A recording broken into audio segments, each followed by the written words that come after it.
আসসালামু আলাইকুম, welcome to easy English literature BD. আজকে আমরা আলোচনা করব ডব্লিউ.বি. ইয়েটসের বিখ্যাত কবিতা সেপ্টেম্বর 1913।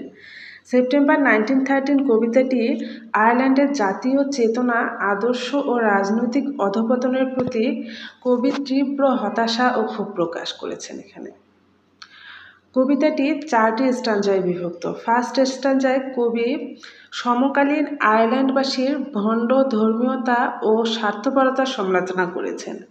তারা সারাদিন মানি করে টাকা জমাচ্ছে, কিন্তু জাতির জন্য কিছুই করছেন না।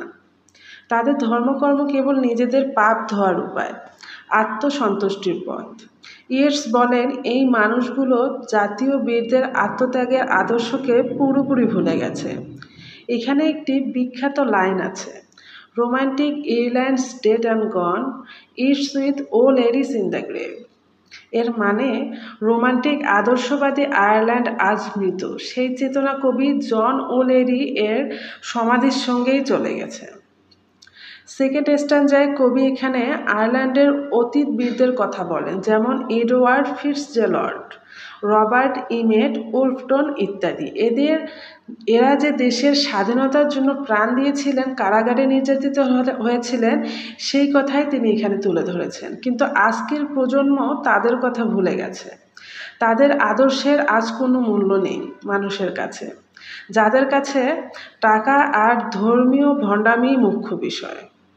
থার্ড স্ট্যাঞ্জায় কবি আরও তীব্রভাবে ব্যঙ্গ করেছেন, যদি সেই বীরেরা এখন ফিরে আসতেন আজকের এই স্বার্থপর সমাজে, তারা নিজেদেরকে বোকা বা উন্মাদ হিসাবে গণ্য করতেন। মানুষ তাদেরকে হাস্যকর ভাবত, কারণ বর্তমান সমাজে আদর্শ বা ত্যাগের কোনো দাম নেই। শেষ স্ট্যাঞ্জা অর্থাৎ শেষ স্তবকে কবি আবারও বলেন, হ্যাঁ, তারা মরতে পেরেছিলেন, কিন্তু তারা নিজেদের আত্মাকে বিক্রি করেননি। তাদের জীবন ত্যাগে পূর্ণ, তবুও তারা আদর্শকে অবিচল রেখেছিলেন। আজকের মানুষ হয়তো তাদের মতো মরতে পারবে না, কারণ তারা নিজের স্বার্থে বেঁচে আছে। শেষে আবার সেই মর্মস্পর্শী line, romantic Ireland's dead and gone, it's with O'Leary's in the grave. আমাদের এই সেপ্টেম্বর 1913 একটি ব্যঙ্গাত্মক অর্থাৎ স্যাটারিক্যাল পোয়েম, যেটি মর্মফুল টোনে লেখা। সেপ্টেম্বর 1913 মূলত আয়ারল্যান্ডের নৈতিক ও সাংস্কৃতিক পতনের বিরুদ্ধে এক তীব্র প্রতিবাদের কবিতা। এর সেখানে কেবল রাজনৈতিক মন্তব্য করেননি, বরং মানুষের আত্মিক অবক্ষয়কে তুলে ধরেছেন। তিনি আয়ারল্যান্ডবাসীকে স্মরণ করিয়ে দেন, অর্থ নয়, আদর্শই জাতিকে মহান করে।